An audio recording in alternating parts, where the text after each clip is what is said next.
The entire town called him a monster. Every morning, people walking past the old abandoned warehouse would hear the terrifying sound of deep barking echoing through the broken walls. Parents warned their children to stay away. Delivery drivers crossed the street when they saw the giant shadow near the alley. Rumors spread that the dog had attacked people, killed other animals, and could never be trusted. But nobody knew the truth. The massive dog was a neglected Cane Corso named Titan.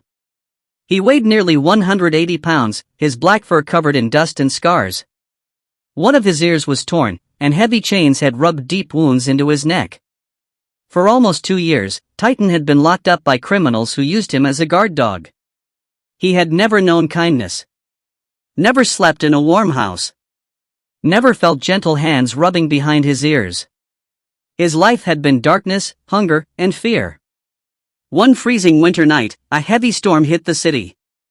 Rain poured through the streets while thunder shook the sky. Inside a small car driving home from the hospital was a young widow named Emma and her 6-year-old daughter Lily. They had just visited Lily's grandmother, who was very sick.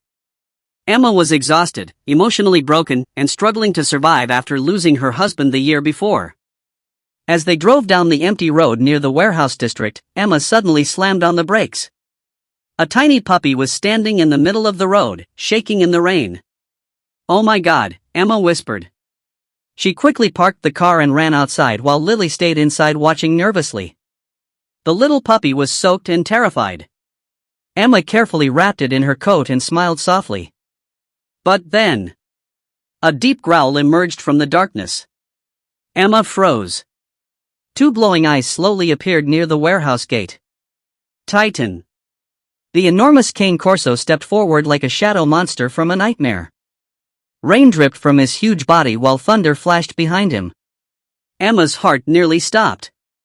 She grabbed the puppy tightly, expecting the giant dog to attack at any second. But Titan didn't move. He simply stared at the puppy trembling in Emma's arms. Then something unbelievable happened. The massive dog slowly lowered his head and whimpered. Not growled. Whimpered. Emma realized the puppy belonged to him. Titan had been desperately trying to protect the tiny puppy during the storm. The giant dog carefully walked closer, limping painfully. Emma noticed blood running down one of his legs. Someone had hurt him badly. Despite his terrifying appearance, his eyes were filled with fear, not anger. Lily rolled down the car window and whispered, "Mommy, he looks sad." Emma looked at the wounded giant standing helplessly in the rain. Every instinct told her to leave.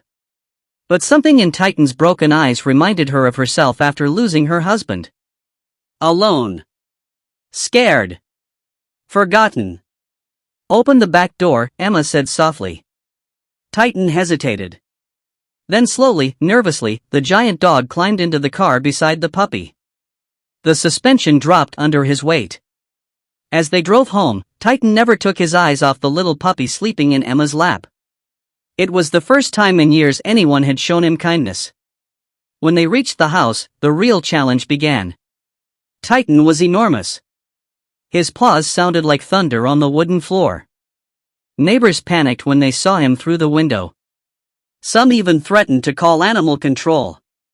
They believed Emma had brought a killer into the neighborhood. But inside the house, Titan revealed his true self. He was terrified of everything. The vacuum cleaner made him hide behind the couch. The television scared him. Even hearing laughter made him flinch, as if he expected punishment.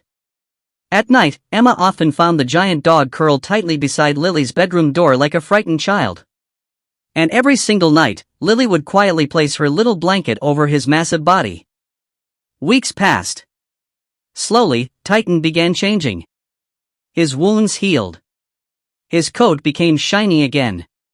For the first time in his life, he played with toys. He followed Emma everywhere like a giant shadow. And every evening, he would gently place his huge head into Lily's lap while she read bedtime stories aloud. Then one horrible night changed everything. Around 2 a.m., Titan suddenly started barking violently. Emma woke up in panic. Smoke filled the hallway. The kitchen was on fire. Flames spread rapidly across the walls while thick black smoke swallowed the house. Emma grabbed Lily, coughing desperately, but the back door was blocked by fire. They were trapped. Lily screamed in terror. Emma's legs shook as she searched for another exit, but visibility disappeared completely. Then through the smoke, Titan appeared like a black giant. Without hesitation, the massive Cane Corso pushed Emma toward the living room window. Using his huge body, Titan smashed through the glass with incredible force. Cold night air rushed inside. Using his huge body, Titan smashed through the glass with incredible force. Cold night air rushed inside. Neighbors outside shouted in shock as Emma climbed out carrying Lily. But then Emma realized something horrifying. Titan was still inside. Titan! Lily screamed hysterically. Flames exploded across the ceiling. Suddenly, through the fire and smoke, the enormous dog came charging out carrying the tiny rescued puppy gently in his mouth. The entire neighborhood stood frozen. The same dog everyone had called a monster had just saved an entire family. Titan collapsed onto the grass, exhausted and burned, while Lily wrapped her tiny arms around his neck crying uncontrollably. From that night forward, nobody feared Titan again. The neighbors who once crossed the street now brought him treats every morning. Children played with him in the park. People stopped calling him a beast. They started calling him a hero. But to Emma and Lily, he was never a monster. He was simply a broken soul who needed someone to love him before he could finally believe he mattered. And every night after that, Titan slept peacefully beside Lily's bed, no longer guarding the house out of fear, but out of love.